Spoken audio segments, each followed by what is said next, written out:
নমস্কার বন্ধুরা, cook with পায়েলের আরেকটা নতুন পর্বে আপনাদের সকলকে স্বাগত। আজ আপনাদের জন্য একটা স্পেশাল পিঠের রেসিপি এনেছি, যেটা দেখতে যেমন সুন্দর, খেতেও কিন্তু দুর্দান্ত, আর খুব কম উপকরণে খুব সহজে তৈরি হয়ে যায়।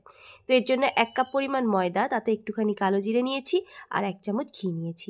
সব কিছুকে অল্প নর্মাল টেম্পারেচারে রাখা জল দিয়ে মেখে নেবো একটু শক্ত করে, তারপর ঢাকা দিয়ে রেখে দেবো।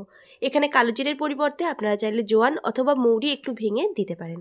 এরপর ওই সেম কাপে, যেখানে ময়দা নিয়েছিলাম যে কাপে, ওই কাপেরই 1 কাপ পরিমাণ চিনি আর 1 কাপ পরিমাণ জল দেবো, একটা এলাচ সহযোগে। তো ওগুলোকে ফুটতে দিয়ে আমি এখানে চলুন পিঠেগুলোকে গড়ে নিই।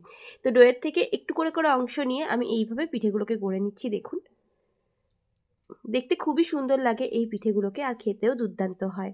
আর কয়েকদিন রেখেও কিন্তু এই পিঠেগুলোকে বেশ খাওয়া যায়।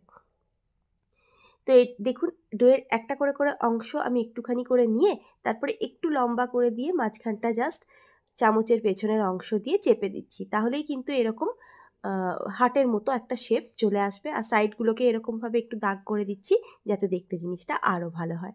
তো এইরকমভাবে সব কটাকে আমি গড়ে নিয়ে এবার সাদা তেলে একটু, যখন তেলটা হালকা গরম হয়ে যাবে, তখন এর মধ্যে দিয়ে দেবো।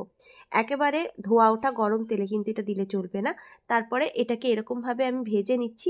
আর যেই দেখবেন যে একটুখানি হালকা লালচে হয়ে এসছে, তখনই এগুলোকে কিন্তু আমি রসের মধ্যে দিয়ে দেবো। রসের মধ্যে দেওয়ার পর এটাকে ঢাকা দিয়ে কিছুক্ষণ রেখে দিলেই দেখবেন ভেতর অবধি পুরো রস ভালো করে চলে গেছে, আর জিনিসটা কিন্তু বেশ নরম হয়ে গেছে। তো এইরকমভাবে আপনারাও কিন্তু বাড়িতে বানিয়ে নিতে পারেন। খুব টেস্টি, খুব মজাদার, আর একদম চটজলদি হয়ে যাওয়া এই পিঠের রেসিপিটা আপনাদের কেমন লাগলো অবশ্যই আমাকে লিখে জানাবেন। আর আমার চ্যানেল কুক উইথ পায়েলকে একটা লাইক, শেয়ার আর সাবস্ক্রাইব করতে ভুলবেন না।